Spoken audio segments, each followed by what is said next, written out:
हमको जब भी किसी इन्फॉर्मेशन की ज़रूरत होती है या कुछ सीखना होता है तो हम तुरंत ही उसे इंटरनेट के माध्यम से गूगल करके ढूंढ लेते हैं। पर ये सारी इन्फॉर्मेशन हमको किसी न किसी वेबसाइट में मिलती है। अब इंटरनेट के ऊपर जो भी हम डेटा देखते हैं वो वेब पेज के रूप में होता है। इन वेब पेजेज या यूँ कहें कि ये जो इन्फॉर्मेशन है कहीं ना कहीं किसी डेटा सर्वर में स्टोर होती है। किसी भी वेबसाइट को बनाने के लिए कई सारे वेब पेजेज को मर्ज करना पड़ता है। इन वेब पेजेज पर हमको पहुंचने के लिए यूआरएल की मदद लेनी पड़ती है, जिसको हम हाइपरटेक्स्ट भी कहते हैं, जिसके बारे में हम आगे बात करेंगे। लेकिन क्या आपको पता है कि इन वेबसाइट्स को कैसे बनाया जाता है?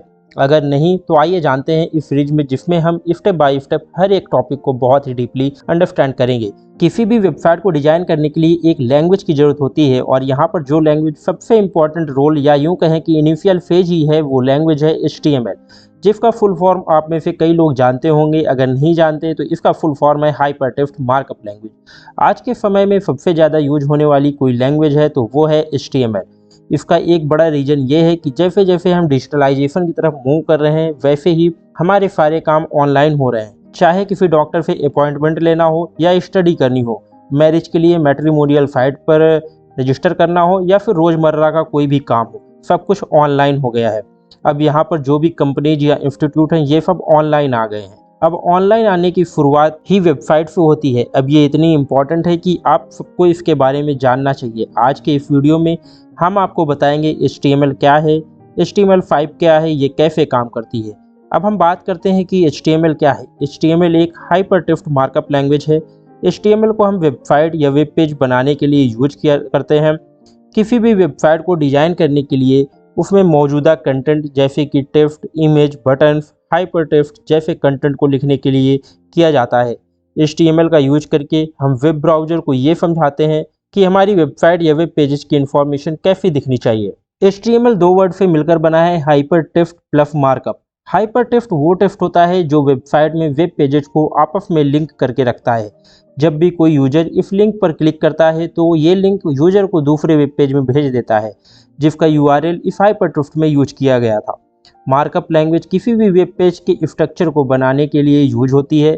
इसमें कई तरह के टैग्स यूज होते हैं, जैसे कि HTML के अंदर H1 to H6 6 टाइप्स की हेडिंग होती हैं, जैसे कि पैराग्राफ टैग और भी बहुत से। इनमें से जिस भी टैग का हम यूज करते हैं उसको क्लोज भी करना पड़ता है। इसमें ओपन टैग और क्लोजिंग टैग होते हैं।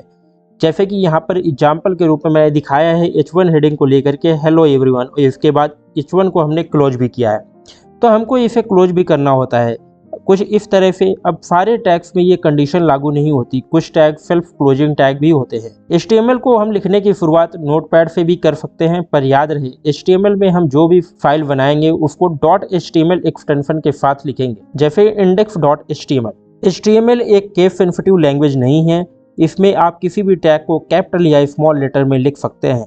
HTML के पॉपुलर होने का सबसे बड़ा रीजन यह है कि इसमें किसी भी छोटी से छोटी एरर के लिए आपकी पूरी साइट पर कोई फर्क नहीं पड़ता है। अगर आपने किसी हेडिंग या पैराग्राफ टैग को गलत लिखा है तो ओनली हेडिंग या पैराग्राफ में ही एरर आएगी, बाकी की वेबसाइट आपकी जैसी थी वैसे ही रन होती रहेगी। परंतु अदर लैंग्वेज में ऐसा नहीं है। HTML के अलग अलग वर्जन मार्केट में अवेलेबल हैं, जैसे HTML3, HTML4, HTML5।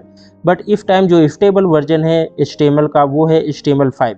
तो आप सभी अगर सीखने की स्टार्टिंग कर रहे हैं तो HTML5 से ही स्टार्ट करें। जब भी हम फाइल में HTML5 की स्टार्टिंग करेंगे, जब भी कोड की स्टार्टिंग करेंगे, तो सबसे टॉप पर हम डॉकटाइप HTML से लिख करके शुरुआत करेंगे। हम डिवाइस के ब्राउज़र को ये बताते हैं कि हम HTML5 को यूज कर रहे हैं। अगर आप HTML को लिखने के लिए किसी अच्छे प्लेटफॉर्म का यूज करना चाहते हैं तो आप विजुअल स्टूडियो कोड या फिर सबलाइम टेक्स्ट जैसे IDE को भी यूज कर सकते हैं। IDE का फुल फॉर्म होता है इंटीग्रेटेड डेवलपमेंट एनवायरनमेंट, जो हमको एक ऐसा एनवायरनमेंट प्रोवाइड करता है जहां पर हम कोड को लिख सकते हैं, कंपाइल कर सकते हैं और रन कर सकते हैं। इसी के साथ साथ अगर हमको किसी लाइब्रेरी को इंपोर्ट करना है तो हम लाइब्रेरी को भी इंपोर्ट कर सकते हैं। और भी इसमें बहुत सारे फीचर्स होते हैं। जैसे जैसे आप इसको यूज करते जाएंगे वैसे वैसे इसके फीचर्स को एक्सप्लोर करते जाएंगे। विजुअल स्टूडियो कोड को डाउनलोड करने के लिए इसकी ऑफिशियल वेबसाइट में जाएं, और जो भी ऑपरेटिंग सिस्टम आप यूज कर रहे हैं, विंडो, मैक या लिनक्स, उसके लिए आप इसको डाउनलोड कर सकते हैं। ये सारे प्लेटफॉर्म के लिए अवेलेबल है।